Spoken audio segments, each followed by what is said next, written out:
If you happen to live in America, I'm sure you're at least somewhat aware of the storm warnings that have been issued for the past couple of weeks. And if you happen to know me personally, I'm sure you're aware that I reside in good old Texas, a state that is notoriously bad at handling inclement weather situations, specifically cold weather. Yeah, the second that snow touches the ground, our entire power grid kind of just relieves itself of its duties.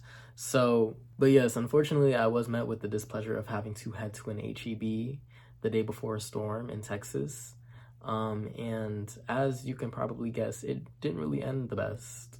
Mind you, I didn't get a snowflake in the sky, so I don't really know what was supposed to happen. I'm not really complaining because my power didn't go out at all, but as far as I'm concerned, it seemed like a lie. Yes, the store was bought out, like that's typical, and I expected that. What I didn't expect was to be berated. What I didn't expect was to be spit on, called a slur, and kicked onto the side of the road. No, but usually the vibes are like a -4 when you go to a grocery store in Texas, especially in my area. For some reason, the suburban moms really just don't play. They gets down. Okay, they you're not getting anything past them over there. Um, so usually the vibes are like a -4. Today they were like a -7, 8. Yeah, it was pretty bad.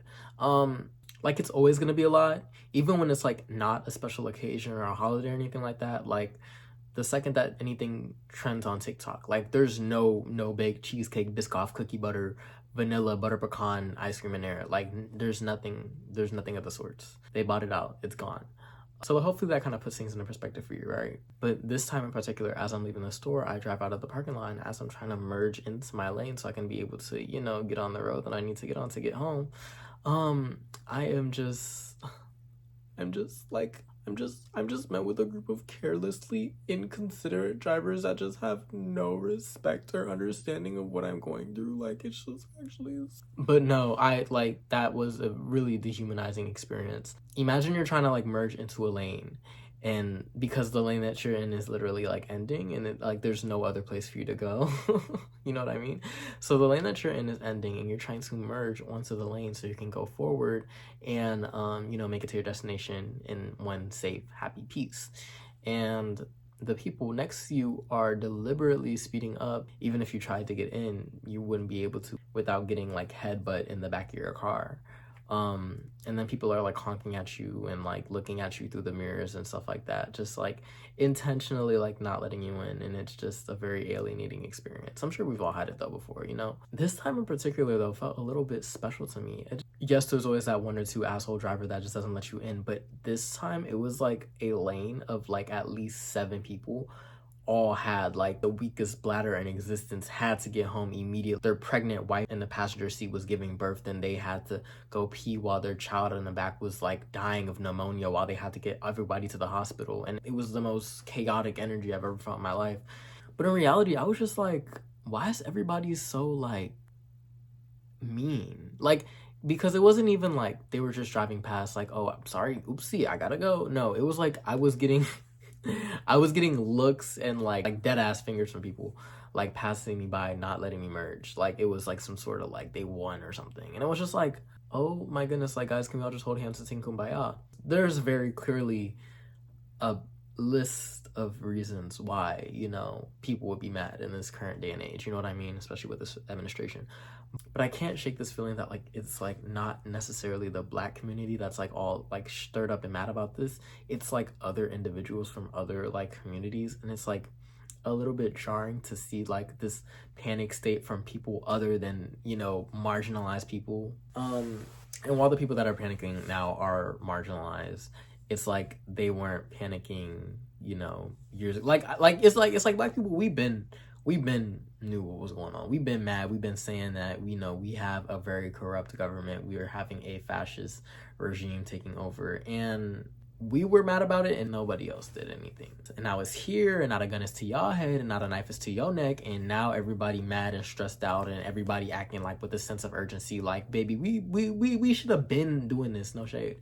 And so I really have like a hard time finding sympathy for a lot of people. Well, okay, I feel like that is a very, very, very harmful mindset. I don't want to say I find it hard to find sympathy for people. Now that's not the truth. I'm a very like it, you know, it don't take a lot to make me cry. I've said that before. So that's not really the truth. But at the same time, I'm not really here for it. Like, if that makes sense. Like, I'm like, it's like people are noticing the things that are happening are not good, and it's like, yeah, they've been not good. Like, you now that, you know, now that you're a victim, now that it can happen to you, it's not good anymore. You know what I mean? It's like we been could have put our heads together to find a solution for this bullshit, and now it's too late, and we've been jaded. So now it's just like we're kind of used to living in this very terrifying state, and we're just letting it happen. Not letting it happen, but, you know, doing the best that we can, and we're like kind of trying our best to survive. Now y'all just now seeing, you know, oh, you ain't noticed the shit was fucked up from the beginning. Like, but I just don't want to put out that no empathy mindset that I had earlier, because I feel like that is like we kind of do need each other, unfortunately. Like, we can't topple anything if we're all just disconnected and organized. That's the one thing that the people in power have over us. They have organization. They don't have the numbers that we have, but they have the organization, and they have the strategy. We don't have a strategy because we're all fighting each other. And that's another reason why everyone's so mad, because people are getting paid to make people mad. You know what I mean? People are on their phones stirring up controversy, making debates and sparking opinions to make other people mad because they're going to get money from it. And it's just like, well, now we're all mad. I mean, I don't know what to say. Like, I mean, we live in a society that values mindless contrarianism, endless discourse, engagement baiting, all these things that are done to make people money and get people clout and whatever, and we're just kind of cannibalizing ourselves as a community. I mean, is it just me, or does it feel like every day we're met with some sort of think piece or hot take, and it's all about the same little 5 things, like, that we're all just kind of like regurgitating and changing up this situation and scenario? It's like, what do we get from this? Like, as long as we're all mad and fighting each other and angry, then we aren't able to focus and unify and fight the things that actually are here to end us, if that makes sense. It's hard to understand everybody, especially the people online that it seems like their whole platform is to make you mad, and it is to, you know, do these types of things. We can't forget to have empathy. We cannot forget to have empathy, because the second that we lose our empathy and we lose our care for one another is the second that we become as bad as, if not worse than, the people that we already have in power. So, but yeah, I cannot emphasize enough that we all need to just disengage. I repeat, disengage. Like, just back away from things online that, if it makes you mad, just scroll. Like, that's the thing. That's what people need to realize. Like, you cannot let nothing get you mad on your cellular device. I'm not letting y'all get me mad over my phone. The phone that I pay for the bills, I pay for the service, I pay for the internet, I pay for the electricity that I use when I charge it. So y'all not finna get, I'm turning this off. I was getting cussed at in the HEB parking lot a day ago, and guess what? I'm still alive. They ain't killed me yet.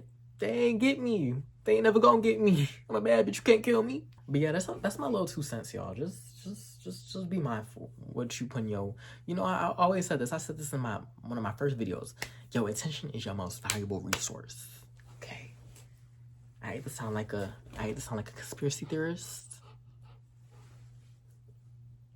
but just know your attention is your most valuable resource. Don't let them take that away from you. Don't let them control your emotions. Don't let them let you put money in their pockets by commenting, by whatever, like anything.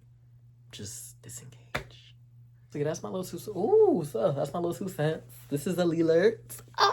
She's so cute.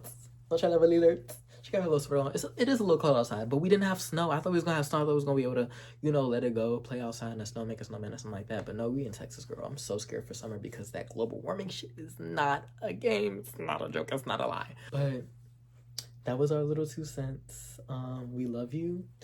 Have the day that you deserve, and disengage. Turn that phone off. Goodbye.